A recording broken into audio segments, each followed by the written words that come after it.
All right, and we're back for part 2. So like I was saying in the last video, we have the 5 of Pentacles here clarifying the 8 of Swords. So as far as the stalemate, the competition, the battle of the wills, the battle of the egos, you get this 5 of Pentacles energy, which is a little bit of feeling trapped by worthiness issues, or there's some worthiness issues that still need to be worked through. For my Gemini people, yeah, because the 8 of Swords is more so about a mental block and not being able to perceive yourself past whatever you have perceived yourself as in the present.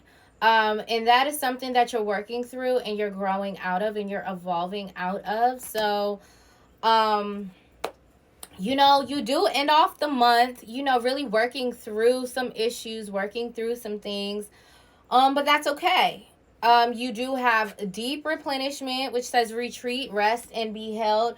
So I do feel like this month, let me see.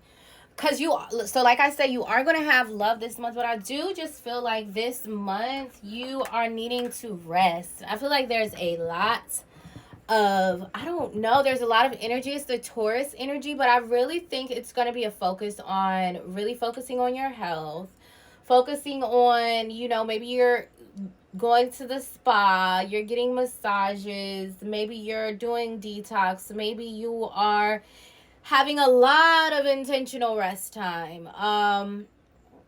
There's a number of things that you could be doing to replenish yourself. You could be doing everything showers, or you could be doing spiritual baths.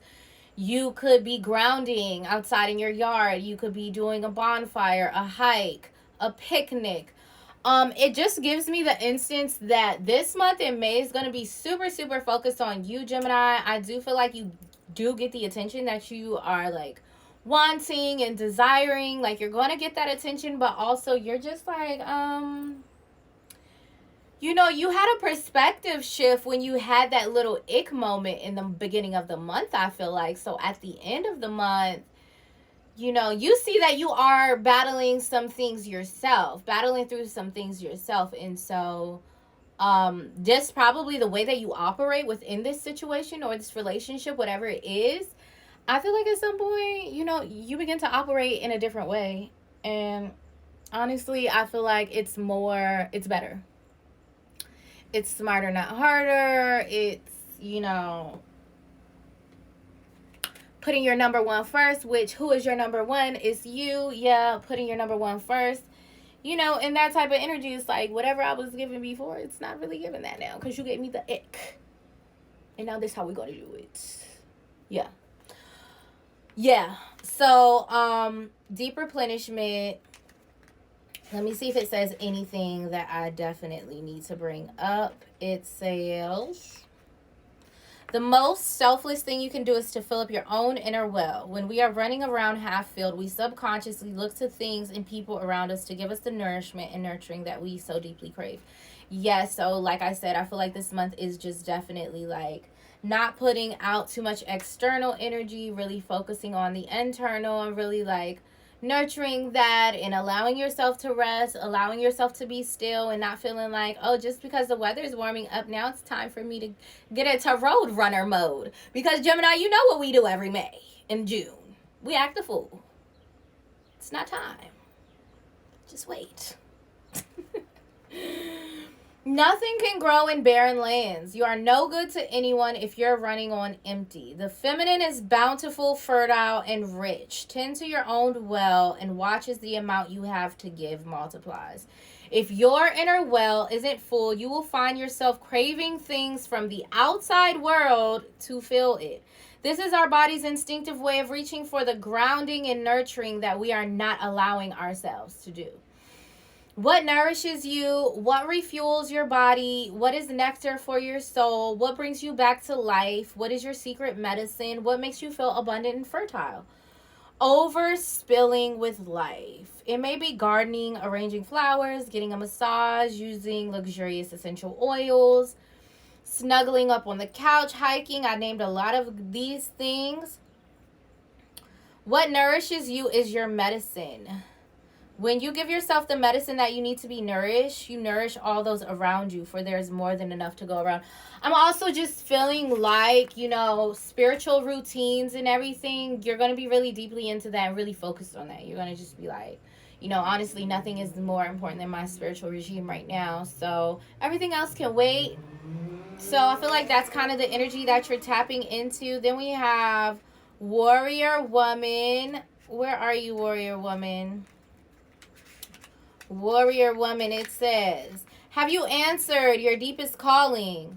You are here for a reason. You are being called to bravely pave a path. Have you answered your highest and deepest calling? Living a heart and soul led life is not all fluffy and smooth sailing. Living a heart and soul led life requires courage to triumph over fear. So often, our fears are the gatekeepers to our greatest gifts, and the more resistance we have toward answering a call, the more important it is to our soul's growth. Sometimes, fear is an indication that we are facing the right way. Joan of Arc was known for her courage and her famous line, "I'm not afraid. I was born to do this." But the thing about courage is that it is not possible without fear. Because is it courage if you were never fearful of it in the first place? Like, you gotta have one to have the other. You gotta have the light to have the dark. So if you're feeling afraid, what is needed is courage. And courage comes from living from the heart. Think of your fears as opportunities to expand rather than things that are holding you hostage. If you look at your fears in this light, then as comfortable as it might feel, it's actually a sign that you are on the right track. Have you answered your deepest calling? So what I'm going to say again with the 5 of Pentacles, clarified by the 8 of Swords, it's like, okay, so, you know, maybe you're being called to move towards something that is more in alignment with your destiny at the end of the month, Geminis, and it's just like your low worthiness issues are blocking you.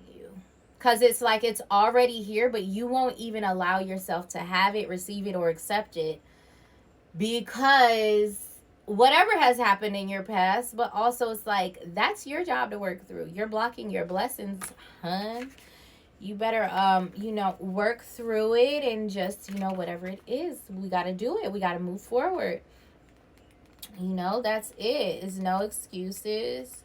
We move through those energies. We're not afraid. We have Imrama. Where are you being called to journey to? The Celtic word Imrama means a journey of the soul. I have Celtic blood on my grandfather's side.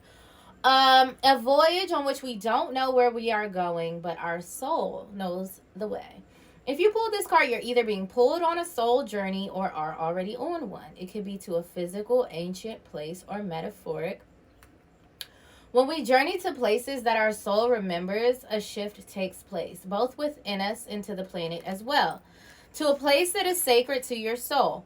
Perhaps it is to journey to the world's sacred sites.